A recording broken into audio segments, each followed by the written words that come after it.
ते शिका. म्हणजे एखादी कॉन्सेप्ट आहे बघा, तुम्हाला मी साधी उदाहरण देतो. एक झोमॅटोचा फाउंडर आहे. त्या झोमॅटोच्या फाउंडरने काय केलं, त्याने फक्त एक रेग्युलर चाललेला कॉन्सेप्टला काय केलं, वेगळ्या पद्धतीने विचार केला आणि आज तो जवळपास 24,000 कोटींचा बिझनेस करतो आहे. बघा काय असं वाटतं का रेस्टॉरंट मध्ये पूर्वी लोक कॉल करून बोलवत नव्हते की, परंतु झोमॅटोने काय केलं, तुम्ही घरी बसा, आम्ही तुमचे कॉल घेऊ, आम्ही तुमच्या दुकानात जाऊ, तुम्हाला जे हवं असेल त्या दुकानात जाऊ, त्या शॉप मध्ये जाऊ, त्या रेस्टॉरंट मध्ये जाऊ, तुमच्यासाठी पार्सल घेऊ आणि ते पार्सल तुमच्या घरपर्यंत आणून पोहोचू. एवढी साधीशी रचना, पण त्या रचनेने आज 24,000 कोटींचा बिझनेस तयार करून ठेवला आहे.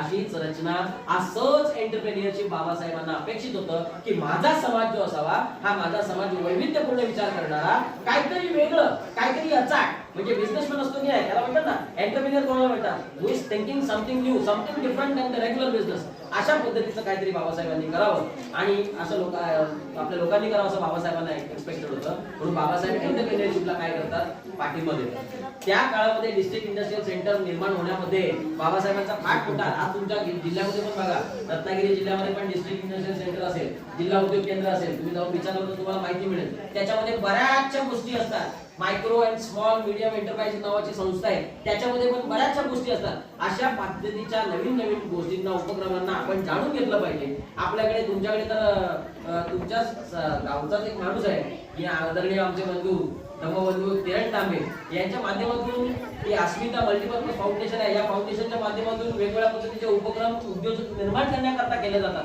तुम्ही त्यांना संपर्क केला पाहिजे, त्यांच्याशी बोललं पाहिजे आणि कशा पद्धतीने तुमच्या गावामध्ये हे तांबे फॅमिलीमध्ये, यादव फॅमिलीमध्ये हे उद्योजक कसे तयार होतील, कांबळे फॅमिली असेल, तांबे असेल, तुमचे यादव असतील, यांच्यामध्ये उद्योजक कसे तयार होतील याचा तुम्ही पुरस्कार केला पाहिजे. आपल्याकडे एक वेबसाईट आहे आंबेडकरी.com. या आंबेडकरी.com वर तुम्ही व्यक्त झालं पाहिजे. आपली वेबसाईट आहे, आपल्या समाजाची वेबसाईट आहे. या समाजाच्या वेबसाईटवर तुम्ही काय केलं पाहिजे, आपली मतं व्यक्त केली पाहिजे, आपले व्हिडिओज अपलोड केले पाहिजे. आपल्या समाजामध्ये होणारे चांगले उपक्रम बघा, इथे बसलेल्या प्रत्येकाच्या मेंदूमध्ये एक विशेष अशी बाब आहे आणि प्रत्येकाच्या मेंदूमध्ये कलात्मकता आहे. प्रत्येकाच्या मेंदूमध्ये कलात्मकता आहे आणि प्रत्येक व्यक्ती वेगळा आहे आणि हा वेगळा व्यक्ती प्रत्येक वेळेस वेगळा विचार मांडू शकतो.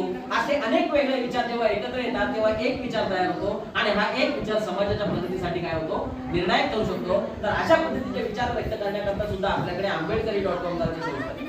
आपण त्याच्यावर व्यक्त झालं पाहिजे. बघा, बऱ्याचशा गोष्टी आहेत ज्या आपण शिकल्या पाहिजे आणि सगळ्यात महत्त्वाची गोष्ट मी शेवटी जे आर्थिक विचारांच्या बाबतीत बाबासाहेब म्हणतात की या देशामध्ये बाबासाहेबांनी जेव्हा अर्थकारणाला किंवा म्हणतात आर्थिक बाबींवर जेव्हा बाबासाहेबांनी पुरस्कार करायला सुरुवात केली, तेव्हा बाबासाहेबांनी सर्वप्रथम स्त्रियांना समानता देण्याचा प्रयत्न केला, त्यांना नोकरीमध्ये समानता देण्याचा प्रयत्न केला, त्यांना प्रसूती रजा देण्याचा प्रयत्न